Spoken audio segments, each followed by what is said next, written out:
दोस्तों इसमें दिया हुआ है A B parallel C D दिया हुआ है, सी डी पैरेलल डी दिया हुआ है और बाई रेशो जेड की वैल्यू दी गई है 3:7। इसमें हमसे एक्स की वैल्यू पूछ ली गई है। आपका दिया हुआ है ये ए, ये बी, ये सी, डी, ई और एफ। ये आपस में तीनों लाइनें एक दूसरे के पैरेलल दी गई है। इसको एक लाइन काट के जा रही है, इसको बोल दिया हमने पी बोल दिया। क्या बोल दिया? पी बोल दिया। मैं आपको बता दूं कि इसमें जो अंतःकोणों का जो योग होता है, अंतःकोण यानी कि जो अंदर के जो एंगल होते हैं, इन दोनों का सम क्या होता है? हमेशा 180 डिग्री होता है। क्या होता है? 180 डिग्री होता है। हम डायरेक्ट इनकी वैल्यू नहीं निकाल सकते हैं क्योंकि हमारे पास ना ही एक्स की वैल्यू दी गई है इंडिविजुअल, ना बाई की वैल्यू दी गई है।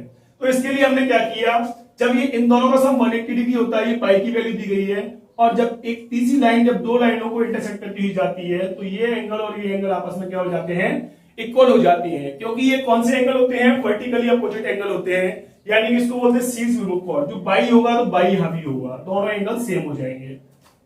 अब दोस्तों आपको बता दूं कि बाई रेशो जेड की वैल्यू 3:7 दी गई है। तो बाई और जेड की वैल्यू कितनी दी गई है? 3:7 दी गई है। 7 और 3 कितना हो गया? टोटल 10 यूनिट हो गया। 10 यूनिट किसके इक्वल हो जाएगा दोस्तों? इन दोनों का सम कितना होगा? जब इन दोनों का सम 180 है तो इन दोनों का सम भी क्या होगा? 180 डिग्री होगा। 10 यूनिट की वैल्यू क्या आ गई आपके सामने? 180 आ गई है। 0 से 0 कट गया, 1 यूनिट का वैल्यू कितना आ गया आपके सामने? 18 डिग्री आ गया। जब 1 यूनिट की वैल्यू आपके सामने 18 आ गई तो हम बाई की वैल्यू निकाल सकते हैं आसानी से। क्या नहीं? तो बाई की वैल्यू क्या है? 3 यूनिट है। तो 18 का 3 से मल्टीप्लाई कर दिया, कितना आ गया? 54 आ गया। उम्मीद दोस्तों आपको यहाँ पे समझ में आया होगा। जब ये बाई की वैल्यू 54 दी गई है तो इसकी वैल्यू भी क्या आ जाएगी आपके सामने? 54 आ जाएगी, क्योंकि ये दोनों एक दूसरे क्या है? Vertically opposite angle.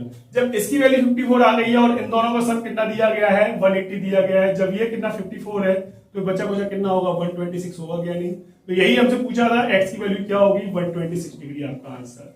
उम्मीद करता हूं दोस्तों आपको ये क्वेश्चन समझ में आए होंगे। अगर आते हैं तो मैं आपको इसी टाइप का एक क्वेश्चन देता हूं, इसका आंसर आप मुझे कमेंट बॉक्स में जरूर बताना।